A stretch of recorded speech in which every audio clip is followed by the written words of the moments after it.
नमस्कार साथियों, आज हम पढ़ेंगे व्यापार में खरीदे गए माल के क्या क्या उपयोग होते हैं। सबसे मुख्य उपयोग होता है उसको बेच करके लाभ कमाया जाता है, क्योंकि व्यापार किया इसलिए जाता है। ऐसी स्थिति में माल का मूल्यांकन विक्रय मूल्य पर किया जाता है, जिसकी रिकॉर्डिंग सेल्स अकाउंट में की जाती है। दूसरा उपयोग जो हम अन्य उपयोग कह सकते हैं, माल का बेचने के अलावा और भी कई कार्य होते हैं। जैसे व्यापारी अपने घर पे निजी उपयोग के लिए माल का प्रयोग कर सकता है। ऐसी स्थिति में माल को वो ड्राइंग अकाउंट में दर्ज करेगा। किसी भी कारण से माल की अगर हानि हो जाए तो उसे loss by fire, loss by flood या लॉस बाय अर्थक्वेक अकाउंट में दर्ज किया जाता है। व्यापार में निश्चितता और जोखिम भरी होती है, इसलिए आग लग सकती है, बाढ़ आ सकती है और भूकंप आ सकता है। इनमें से किसी भी कारण से अगर माल की हानि हो जाए तो उसे हम इन खातों में दर्ज करते हैं। तीसरा उपयोग, कभी कभी व्यापार में विज्ञापन के उद्देश्य से, वस्तु के विज्ञापन करने के उद्देश्य से उसे ग्राहकों में या संभावित ग्राहकों में फ्री सैंपल के रूप में डिस्ट्रीब्यूट किया जाता है। इन तीनों कंडीशंस में माल का मूल्यांकन हम क्रय मूल्य पर करते हैं, यानी जिस रेट पर व्यापारी ने माल खरीदा है, लेखा पुस्तकों में उस माल को उसी मूल्य पर दर्ज किया जाएगा और यह कार्य परचेज अकाउंट में उस राशि को कम करके किया जाएगा जो इन कार्यों में प्रयोग हुई है। तीसरा, माल का और क्या हो सकता है हम बात करेंगे। जब वर्ष खत्म हो जाता है, वर्ष क्या होता है ये हम आगे देखेंगे। तो जब वर्ष खत्म हो जाता है और ऐसा माल, कुछ माल व्यापारी के पास बिना बिका रह जाता है। जरूरी नहीं कि जितना माल व्यापारी ने खरीदा है वो सारा बिक जाए, उसी साल रह सकता है। तो ऐसे बचे हुए माल को हम स्टॉक कहते हैं। इसको हिंदी में स्कंद कहा जाता है। स्टॉक के मूल्यांकन का सामान्य सिद्धांत यह है कि व्यापार में जो व्यापारी ने माल खरीदा है या बनाया है, यानी लागत मूल्य या क्रय मूल्य, और जो माल, जिस रेट पर माल अभी बाजार में बिक रहा है, वो माल हो सकता है कम ज्यादा हो। पहले हमने कम में खरीदा था, अब ज्यादा में बिक रहा है, या पहले हमने ज्यादा में खरीदा था, अब कम में बिक रहा है। तो दोनों में से जो भी रेट होगी उसके ऊपर स्टॉक का मूल्यांकन किया जाता है। यह स्टॉक के मूल्यांकन का सामान्य सिद्धांत है, जिसे हम संक्षेप में एलसीएम कहते हैं, लोअर ऑफ कॉस्ट और मार्केट प्राइस। धन्यवाद।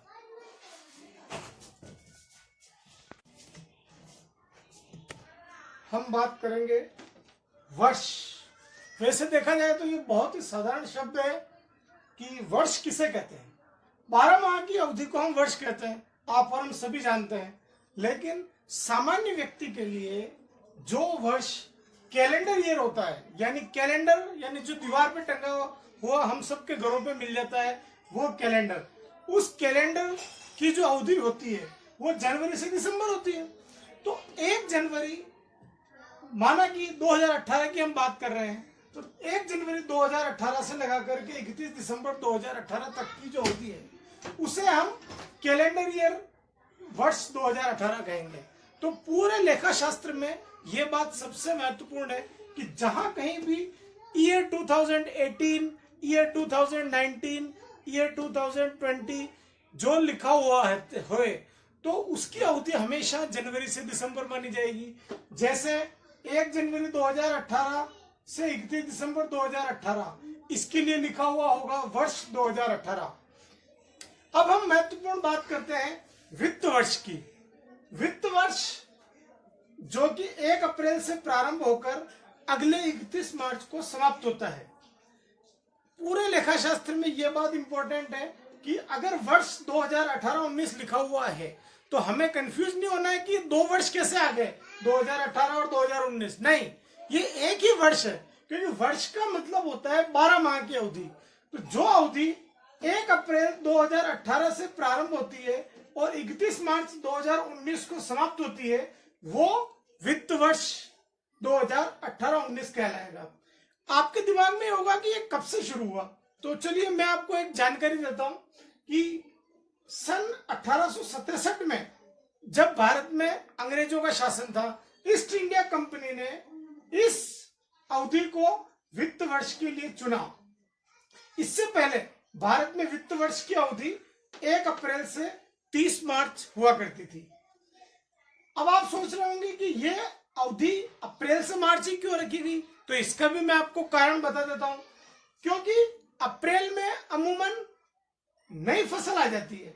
तो पहले हमारा देश कृषि प्रधान ज्यादा था, तो आपको मालूम है कि कर संग्रह की दृष्टि से, टैक्स कलेक्शन के पर्पज से अप्रैल में नई फसल आने से यह अवधि ज्यादा उपयुक्त मानी गई और 1 अप्रैल से 31 मार्च की अवधि को ही वित्त वर्ष के रूप में अपनाया गया।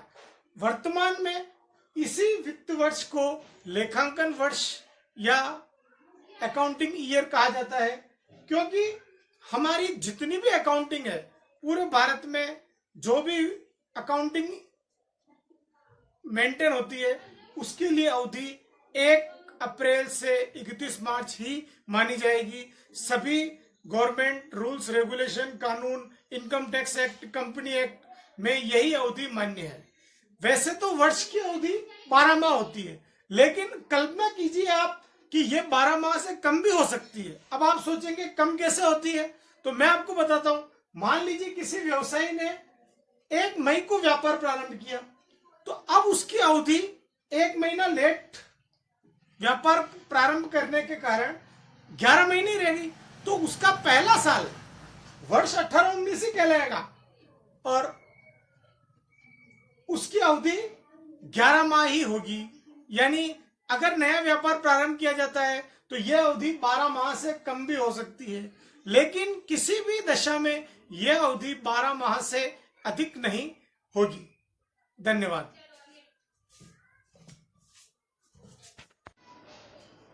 अब हमने यह समझ लिया है कि वर्ष किसे कहते हैं और यह भी समझ लिया है कि स्टॉक किसे कहते हैं। अब इन दोनों बातों को ध्यान में रखते हुए हम प्रारंभिक स्टॉक और अंतिम स्टॉक, इन 2 शब्दों का अर्थ समझने का प्रयास करेंगे। जैसे हम बात करते हैं कि अगर किसी व्यापारी ने 2018-19 लेखा वर्ष में, यानी 1 अप्रैल 2018 से 31 मार्च 2019 को समाप्त होने वाले लेखा वर्ष में व्यापार प्रारंभ किया। आपको मालूम है कि जब व्यापार प्रारंभ किया तो उसके पास पहले से कोई माल नहीं था। तो पहले से कोई माल नहीं था, यानी 1 अप्रैल 2018 के दिन अगर उसके पास माल नहीं था तो उसका ओपनिंग स्टॉक 0 माना जाएगा। नहीं है, ओपनिंग मतलब साल के शुरू में स्टॉक उसका नहीं है।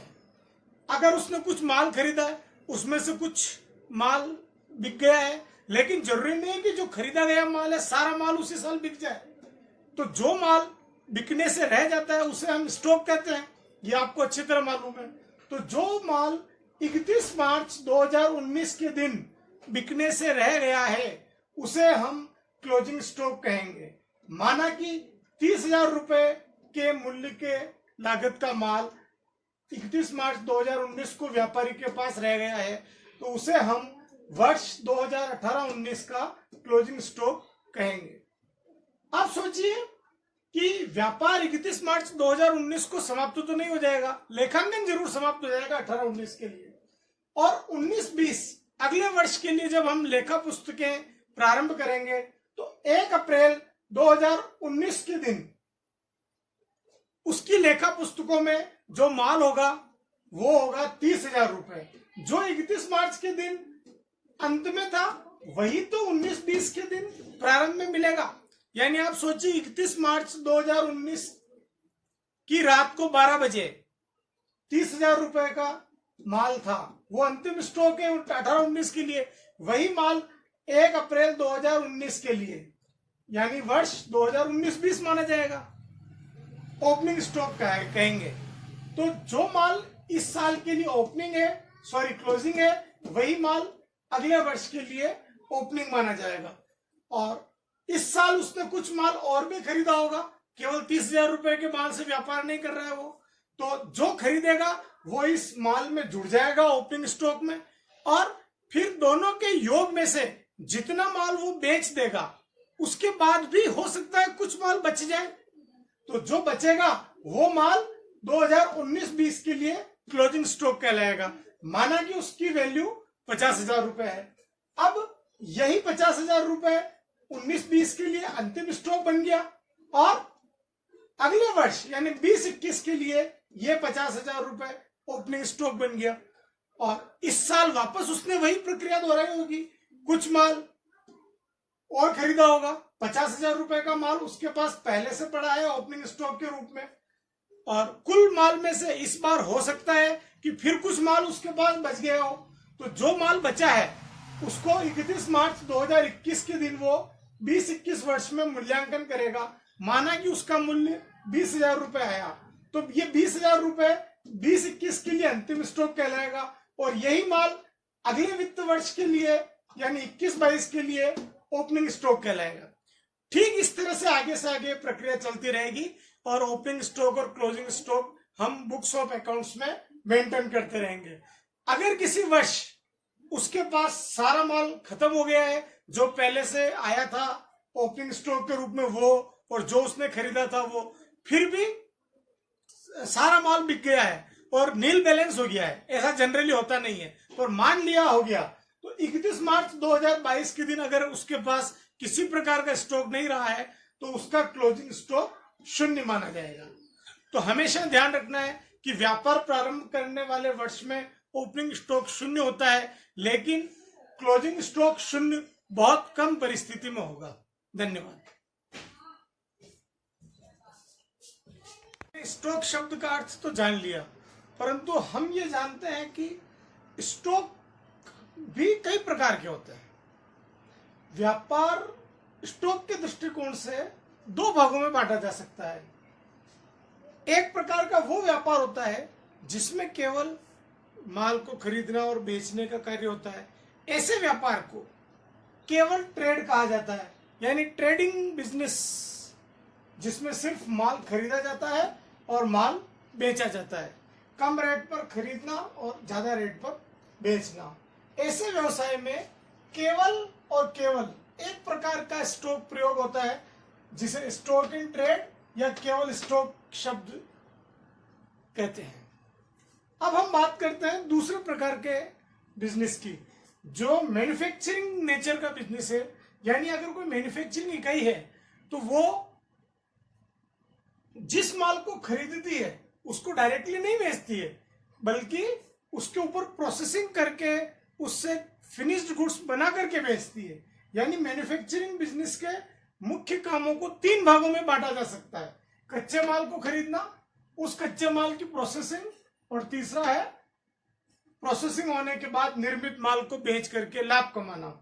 ऐसे व्यवसाय में माल या स्टॉक जो है वो तीन प्रकार का स्टॉक बचा हुआ रह सकता है।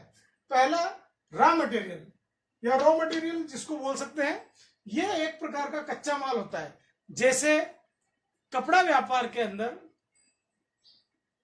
जो सूती वस्त्र उद्योग का उदाहरण लेते हैं, उसमें जो रुई है वो उस सूती वस्त्र उद्योग के लिए कच्चा माल है, रॉ मटेरियल है।